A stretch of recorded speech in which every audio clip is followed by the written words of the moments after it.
Hello everyone, welcome to SS Odia tutorial. जो मैंने channel को नुआ आसी सब्सक्राइब करी नाहंती प्रथमे सब्सक्राइब करी नियंतु जहा फल आपण मानकु मोर नुआ वीडियोर नोटिफिकेशन मिल पारिबो। आज आम एजेन्सीज ऑफ एजुकेशन बा शिक्षा सहायक संस्था कहले कौन बुझू से विषय रे आलोचना करिबा। तेबे आसंतु आलोचना करिबा। Meaning of agencies of education कहले कौन बुझिबा बा यार अर्थ शिक्षा सहायक संस्थार अर्थ कहले कौन। An agency of education is a specialized institution or organization that directly or indirectly exercises an educational influence on the child। से कौची आन एजेन्सी गोटे संस्था गोटे ये हूँ गोटे संस्था बा शिक्षा सहायक संस्था जहाँ फल कि गोटे इंस्टीट्यूशन स्पेशलाइज्ड इंस्टीट्यूशन और ऑर्गेनाइजेशन दैट डायरेक्टली और इनडायरेक्टली एक्सरसाइज करि थाए educational influence on the child गोटे शिशु उपरे प्रभाव पकई थाए। बाकु आमे जदि देखिबा शिशुटी प्रथमरु जन्म बेलू से किछि भी शिखि न थाए। धीरे धीरे से बड़ हवा सांगे सांगे तार सांगसाथी बापा माँ शिक्षकों ठारू समाजर चालीचलणी सामाजिक दक्षता और मूल्यबोध संबंध रे शिक्षा लाभ करे। जो संस्था बा प्रतिष्ठान मानक जरिया शिक्षार्थी शिक्षा लाभ करे सेगुड़ी को शिक्षा सहायक संस्था बोली कुहा जाए। Characteristics of agencies of education. First point रे कहला it exercises some educational influence on individual. Educational influence provide करे गोटे व्यक्ति विशेष को इंडिविजुअल एजुकेशनल इन्फ्लुएंस ये प्रोवाइड करता है एक्सरसाइज करे। इट इज डायरेक्टली और indirectly concern with the education of youngsters. It is directly परोक्ष भाव में आउ प्रत्यक्ष भाव में प्रभाव पकई थाए एजुकेशन ऑफ यंगस्टर्स युव समाज उपरे प्रभाव पकई थाए। It concern with the transmission of culture and social heritage of the society. आउ कौन करे it concern with the transmission of culture one generation to another generation ये ट्रांसमिट करे कल्चर संस्कृति परंपरा सभ्यता को सोसाइटी रे समाज रे आगु को नेबारे मध्य ये साहाय्य करि थाए। नेक्स्ट पॉइंट कहूची it include both specialized as well as non specialized institution. ये बोथ दुई पटरे साहाय्य करे दुई क्षेत्र रे साहाय्य करि थाए specialized as well as non specialized institution. तापर देखिबा classification on the basis of type of education provided by the agency. Type of education रे प्रथमे आसीबो formal then informal. Formal agency of education informal agency of education औपचारिक एवं अनौपचारिक। Formal agency of education. Formal agencies are those institutions and organizations which are set up by the society deliberately with the exclusive aim imparting definite and ready-made tidbits of knowledge in specified time under a structured environment। से कुछ formal agency गोटे institution बा organisation जोठी गोटे society रे setup करा जाय थाए deliberately setup करा जाय थाए आउ से जगह कौन कर गोटे स्ट्रक्चर टाइम आउट करा जाए। स्ट्रक्चर गोटे नीति नियम निर्दिष्ट उद्देश्य जो जगार थाए ताहाकु आमे कहबा आनुष्ठानिक बा औपचारिक संस्था बोली। शिक्षा पूर्वर ये निर्धारित समय अनुसार पूर्व निर्धारित समय अनुसार यार निर्दिष्ट उद्देश्य पाठदान प्रणाली और पाठ्यक्रम पूर्वर निर्धारित होता है। नेक्स्ट कहूँ there are well defined aims and objectives. यार लक्ष्य आगुरु वेल डिफाइन करा जाइथिला स्पेसिफिक करिकुलम मध्य रेडी करा जाइथाय पाठ्यक्रम मध्य रेडी करा जाइथाय यार निर्दिष्ट उद्देश्य रहिथाय पाठदान प्रणाली मध्य रेडी करा जाइथाय। Definite teachers and students definite and fixed time and place in such agencies.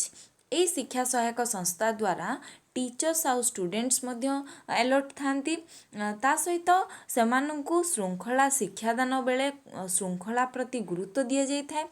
ନୀତି ନିୟମର ପରିସର ମଧ୍ୟରେ ସୁସଂଗଠିତ ବା ଯୋଜନାବଦ୍ଧ ଶିକ୍ଷା ବ୍ୟବସ୍ଥାର ସଂସ୍ଥା ବା ମାଧ୍ୟମ ଗୁଡ଼ିକୁ ଆମେ ଔପଚାରିକ ପ୍ରତିଷ୍ଠାନ ବୋଲି କହିପାରିବା।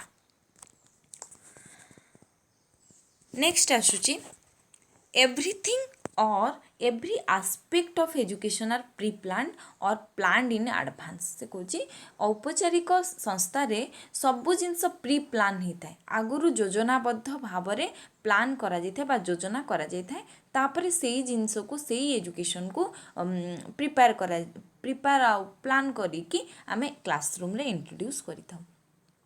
Example of formal agencies: school, college, university, library, religious institution, the recreation club, the museum, picture and art gallery, zoo, etc. These are the example of formal agencies of education. Next देखिबा informal agencies of education बा अनौपचारिक संस्था। Informal agencies are those institutions which exercise a great educative influence upon the individuals indirectly and ceaselessly throughout their life। अनौपचारिक शिक्षा रे कहूची कि agencies are those institution which exercise a great educative influence upon the individuals indirectly जोठी तार जीवन शैली रे प्रभाव पके थाए बा स्वेच्छाकृत भाव में गढ़ी उठे बा बेले बेले स्वतस्फूर्त भाव में लोप पाई थाए, किंतु परोक्ष भाव में शिक्षार्थी उपरे यह प्रभाव पकाए। पूर्व निर्धारित उद्देश्य एठारे कौनसी प्रकार न थाए। They are called indirect agency influencing the behavior of the individual। ये परोक्ष भाव में प्रभाव पके थाए गोटे इंडिविजुअल उपरे। Education is provided to the individuals informally and unconsciously। इनफॉर्माली अनौपचारिक भाव में बा पूर्व निर्धारित उद्देश्य कौन सी न थाई कि मध्य अनकनसीयस भाव में प्रभाव पकई थाए, ताहाकु आमे कहबा अनौपचारिक शिक्षा संस्था। These agencies lack all formalities, rules, systemization, pre-planning, premeditation or training। एठी कौनसी प्रकार these agencies lack all formalities, एठी कौनसी प्रकार फॉर्मालिटीज न थाए, यार स्वतंत्र उद्देश्य न थाए।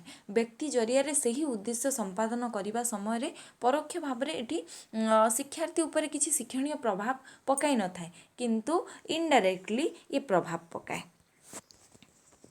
There are not particular places or location for imparting education।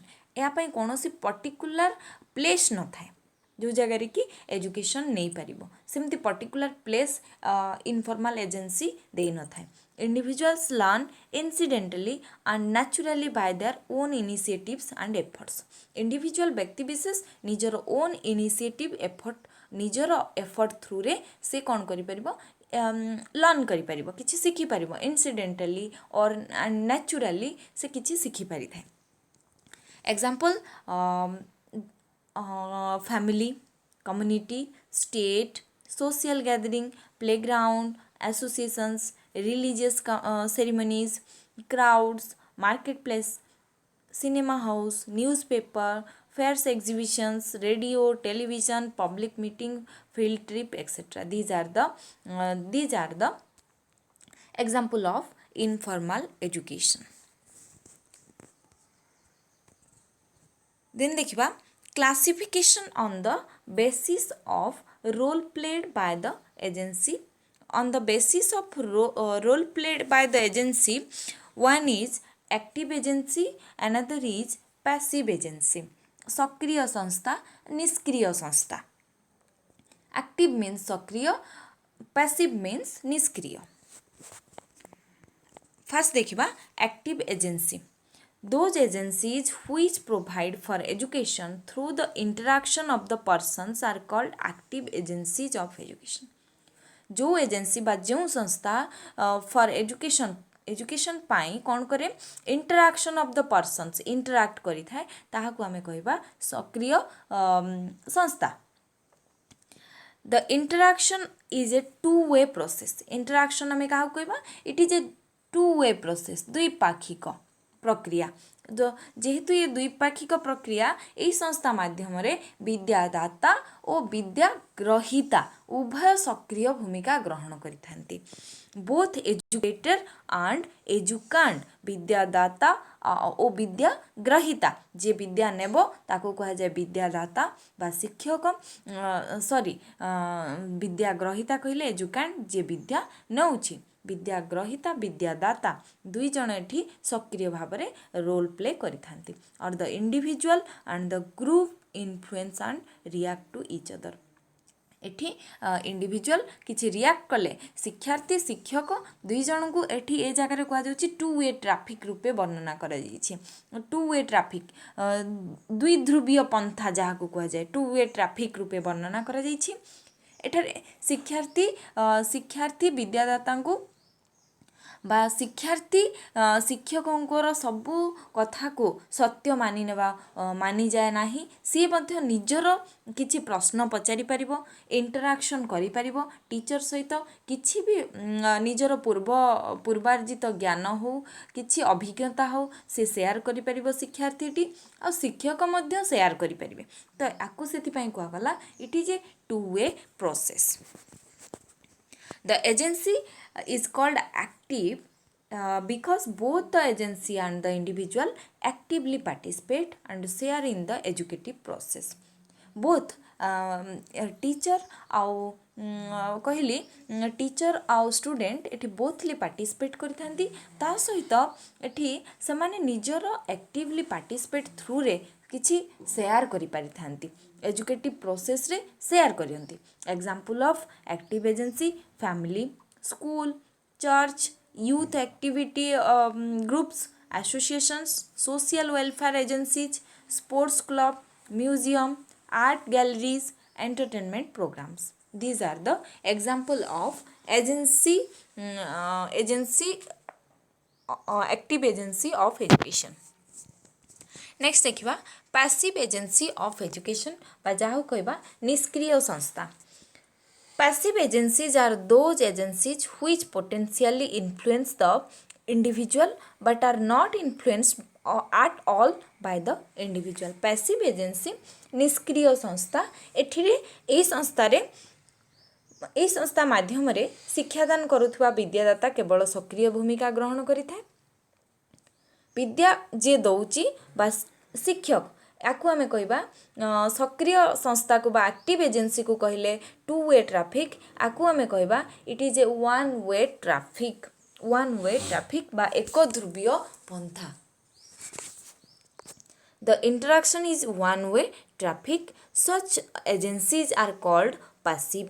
For the individual plays passive role as he is not able to influence the agencies. एठी केवल जणे ही सक्रिय भूमिका ग्रहण करिथाय. एग्जांपल passive agency रो एग्जांपल देखिबा library press cinema newspaper radio television theater, magazine, etc. These are the example of passive agency. Next, देखिबा conclusion. The truth is that none of the above discussed agencies is completed in itself. Right? Completed in itself. निजे ऊपर सब बेले depend करे. Complete in itself. निजे ही आमे complete करि परिबा. Each gives certain type of education which is only a part of the whole. Only आमे हुचु टे माध्यम only a part of whole. Certain type of education which is only a part of whole.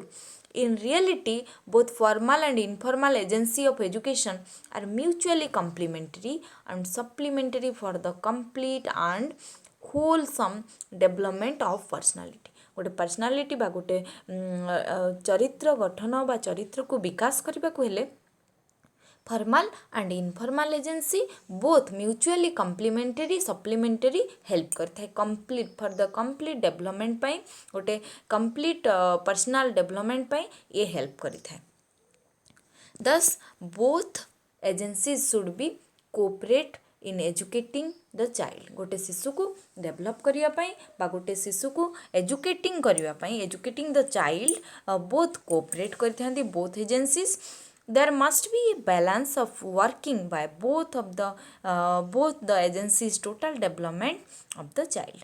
No one is to be neglected as both complete and desired development. आमे कहि परिबानी एजेंसीटा no one is to be neglected आम जन को neglect करी both एठी no one is to be neglected आज both complete the desired development जहाँ डिजायर्ड डेवलपमेंट अच्छी आपको बोथ एजेंसी ही हेल्प थ्रू रे आम गोटे इंडिविजुअल को तार डेवलपमेंट ऑफ पर्सनालिटी कहि परिबा ताको एनालिसिस करि परिबा बा ताको डेवलप करि परिबा।